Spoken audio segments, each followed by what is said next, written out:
රුම් තක දිල් තක නවත්ත මොනවද චතුරිය නටන අඩි තේරෙන්නේ නැද්ද ඔයාට ඉස්සරහ පෙළේ නටන්න බෑයි කියලා ඈ ඔයා හිතුවට අපි මේ ගජ ගාවන්නම නටන්නේ කියලා ඈ අලියෙක් වගේ බඩක් තියාගෙන ඇඟේ සයිස් එක බලන්නකො ළමයි ඔයාගේ ඔයාට නර්තන ශිල්පිනියක් වන්නට අවශ්‍ය කිසිම සුදුසුකමක් නැහැ ඕගොල්ලන්ට මේ පාසලේ හම්බෙන පීරියඩ් එක නැටුම් උගන්වන්න නැද්ද අපිට බෑ ඒ නිසා තමයි අපි මේ පෞද්ගලික පන්ති දාලා තියෙන්නේ ඔක තේරුම් ගන්න ඕන ළමයි වුණාම දැන් සමස්ත ලංකා තරගාවලියට තෝරගත්ත දරුවෝ 4 දෙනා එන්න ඉස්සරහට හරි අනිත් ළමයිට ගෙදර යන්න පුළුවන් අනිත් අය ඉඳලා වැඩක් නැහැ නේ එයි මොකෝ එයි මාව තරගයට තෝරගත්තේ නැත්තේ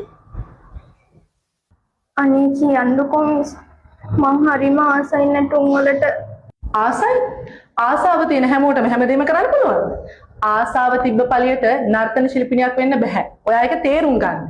ඔයා ඔයාගේ ඇඟේ හැටි බලන්න ළමයෝ. බලන්න අර සඳුනි කෞශල්‍ය රෝහිණි කොච්චර ලස්සන බොඩි එකද තියෙන්නේ. සිහින් සිරුරක් තියෙන නර්තන ශිල්පිනියක් වන්නට. ඒ මූලික සුදුසුකම් ටික වන් නැතුව සමස්ත ලංකා තරඟයට යන්නද ඔයා හදන්නේ? මං තෝරගනින් කියලා හිතවද? ආසාව. ඔයාට නැටුම් කරන්න බෑ ළමයෝ. ඔයා වෙන විෂයක් තෝරගන්න. යන්න. අයියේ මට හැම මාසෙම රුපියල් 5000 දෙන්න පුළුවන්ද? රුපියල් 5000? ඒ මොකටද බං? කල්යාණි මිස්ගේ නැටුම් පන්ති යන්න. ඇයි බං දැන් ඉස්කෝලේ උගන්වනවා නැටුම්? ආයි මම පන්ති යන්නේ. මිස් කියනවා මම නටනව කැතයිලු. මම මහතයිලු. යකෝ උඹ නටනවා ලස්සනයි බං. උඹ දන්නවනේ මේ දවස්වල මට හරියට කුලි වැඩක්වත් නැහැ. උඹට පුළුවන් විදියට ඉස්කෝලේ ගිහිල්ලා කොහොම හරි කරලා ඉලල් පාස් වෙන්න. කල්‍යාණි ඔය ඩොකියුමන්ට් ටික ඉවර කරලා මෙන්න මේ අතුරු අලුතෙන් ආපු පුස්තක බලන්න.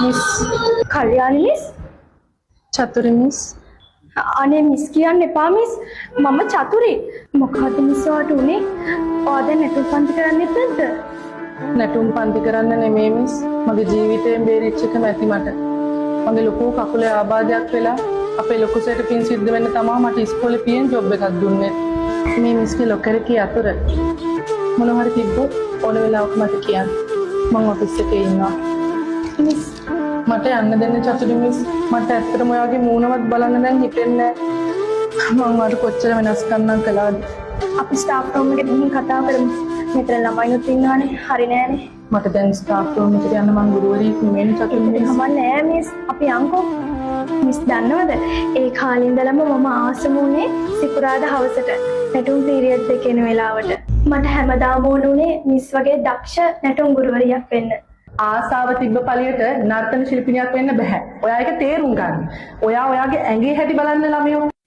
අන්නේ වචන ටික තමයි මිස් මට අද මෙතෙන්ට එන්න ලොකු මොටිවේෂන් එකක් වුණේ. විෂය විතරක් පුළුවන් වුණා කියලා එයා සැබෑ ගුරුවරයෙක් වෙන්නේ නෑ මිස්. උස මිටි මහත කෙට්ටු දුප්පත් පොසත් මේ හැම දරුවෙක්ම අපිට එක වගේ පේන්න ඕනේ මිස්.